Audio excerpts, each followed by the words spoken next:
Récemment, j'ai échangé avec une personne qui m'a dit, je ne compte plus jamais aller dans une église. Et puis je lui ai dit, pourquoi est-ce que tu ne comptes plus retourner dans une église? Il m'a fait comprendre, il y a beaucoup de faux pasteurs, il y a beaucoup de faux prêtres. Il m'a dit, moi je suis chrétien, j'ai décidé de faire ma vie chrétienne à la maison, de rester chez moi et de prier mon Dieu. Plusieurs personnes prennent ce genre de décisions après avoir eu des expériences très négatives avec des communautés chrétiennes ou avec certains leaders.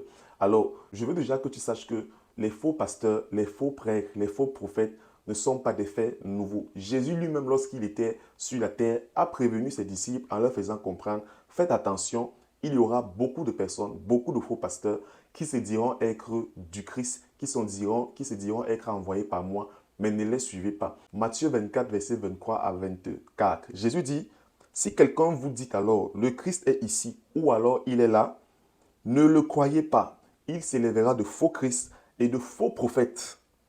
Ils feront de grands prodiges et des grands miracles, au point de séduire, s'il était possible, même les élus. Jésus nous a prévenus longtemps à l'avance qu'il y aura beaucoup de personnes mal intentionnées qui se passeront pour lui, qui se passeront pour être des messagers de Dieu, mais qui en réalité ne le sont pas. L'interpellation de Jésus n'avait pas pour objectif de nous dissuader d'appartenir à une communauté ou bien d'entretenir notre foi chrétienne avec d'autres personnes, mais c'était une interpellation pour que nous soyons vigilants, que nous puissions discerner qu'est-ce qui est la vérité, qu'est-ce qui est la parole et nous séparer des mauvaises personnes, des mauvais conducteurs. Alors, je veux que tu saches déjà qu'aucun homme n'est parfait et en même temps qu'aucune communauté chrétienne n'est parfaite. De la même manière que tu n'es pas parfait, de la même manière qu'aucune communauté n'est parfaite.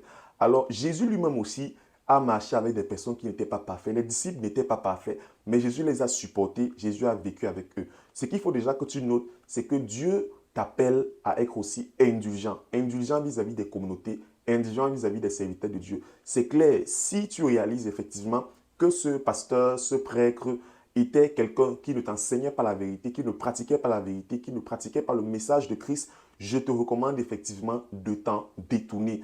Mais il faut que tu gardes à l'esprit que dans ta quête d'une nouvelle communauté, tu rencontreras des personnes qui ne sont pas parfaites, tu rencontreras des communautés qui ne sont pas parfaites parce que toi également, tu ne l'es pas. Nous travaillons tous pour être transformés à l'image de Christ et pour être à sa ressemblance.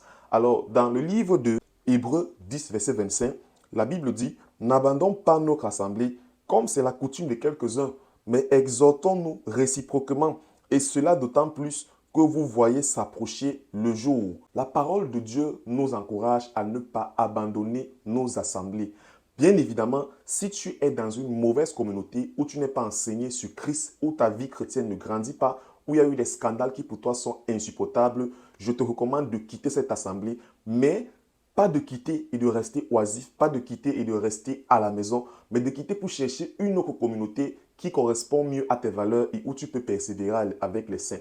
La Bible t'appelle aujourd'hui à chercher une communauté, à demeurer dans une communauté afin d'entretenir ta foi et de grandir dans ta marche avec Dieu. Il est impossible de vivre sa vie chrétienne seule et de prétendre être un enfant de Dieu. Plusieurs personnes disent qu'ils sont des enfants de Dieu, plusieurs personnes disent qu'ils sont chrétiens, mais est-ce que tu sais d'où vient l'origine du mot chrétien?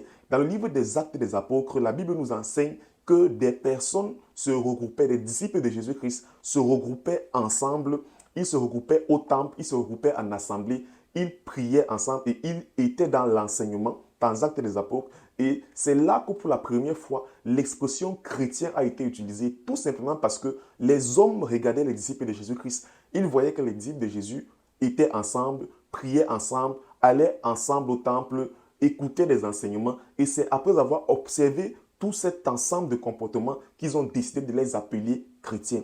Alors, si tu te dis être un chrétien véritablement, tu te dois de fréquenter une communauté chrétienne où on est enseigné sur Jésus. Si tu te dis être chrétien, tu te dois de fréquenter une communauté chrétienne. Tu te dois d'appartenir à une communauté. Je le redis encore, si tu as été dans une mauvaise communauté où tu as vécu des expériences négatives, cela ne veut pas dire que toutes les communautés chrétiennes sont mauvaises. Non, il y a du bon, il y a des bonnes communautés où tu peux persévérer. Cherche une autre communauté où tu pourras persévérer parce que lorsque tu es isolé, lorsque tu es seul, tu es fragile. Le diable peut facilement t'atteindre.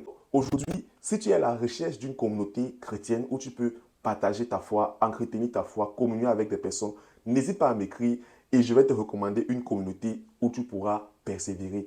Que Dieu te bénisse. Excellente journée à toi. Shalom.